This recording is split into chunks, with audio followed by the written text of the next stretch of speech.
నమస్తే అన్న, అందరికీ నమస్కారం. కువైట్లో మరొక కొత్త చట్టం అమలులోకి వచ్చింది. కువైట్లో ఆన్లైన్ ట్యాక్సీ సేవలను మరింత సురక్షితం చేసేందుకు మినిస్ట్రీ ఆఫ్ ఇంటీరియర్లోని ట్రాఫిక్ విభాగం సరికొత్త నిబంధనలను అమల్లోకి తెచ్చింది.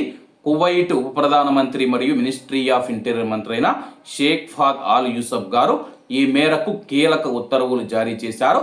కొత్త నిబంధనల ప్రకారం కువైట్ దేశంలో ఆన్లైన్ యాప్ల ద్వారా నడిచే అన్ని రకాల ట్యాక్సీ సర్వీసుల్లో నిఘా కెమెరాలు, సీసీటీవీ కెమెరాలను అమర్చడం ఇకపైన తప్పనిసరని చెప్పేసి ఈ కెమెరాలలో రికార్డు అయ్యే దృశ్యాలను కనీసం 120 రోజుల పాటు భద్రపరచాల్సి ఉంటుంది.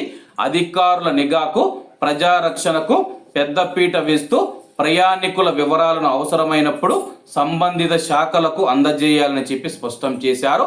ప్రయాణికుల వివరాలు, వాహనాల కదలికలు, డ్రైవరు, ప్రయాణికులు మరియు లగేజీ వివరాలతో కూడిన ఖచ్చితమైన సమాచారాన్ని డిజిటల్గా లేదా ఎలక్ట్రానిక్ రిజిస్టర్లో నమోదు చేయడం తప్పనిసరి చేశారు. ఒకవేళ ఆన్లైన్ ట్యాక్సీ డ్రైవర్ కువైటీ పౌరుడైతే అతను మంచి ప్రవర్తన కలిగిన వ్యక్తి అని తెలిపే గుడ్ కాంటాక్ట్ సర్టిఫికేట్ సమర్పించాలి. ఎలాంటి తీవ్రమైన నేరాల్లో కానీ, నమ్మక ద్రోహం కేసుల్లో కానీ శిక్ష పడలేదనే ఆధారాలు, గతంలో ఎలాంటి భారీ ట్రాఫిక్ నిబంధనలు ఉల్లంఘనలకు పాల్పడలేదని రికార్డులను కూడా అధికారులకు అందజేయాల్సి ఉంటుంది. గతంలో మద్యం, మాదక ద్రవ్యాలు సేవించి నడిపిన కేసుల్లో పట్టుబడిన వారికి ఈ ఆన్లైన్ ట్యాక్సీ సేవల్లో అనుమతిని నిరాకరిస్తూ ఉన్నట్లు ఉత్తర్వులలో పేర్కొన్నారు. వాహనాలు కండిషన్లో ఉండాలని చెప్పేసి ఆన్లైన్ సేవల కోసం ఉపయోగించే వాహనాలు పూర్తి ఎయిర్ కండిషనర్ సదుపాయం కలిగి ఉండడంతో పాటు అత్యంత పరిశుభ్రంగా, భద్రతా ప్రమాణాలకు అనుగుణంగా ఉండాలి.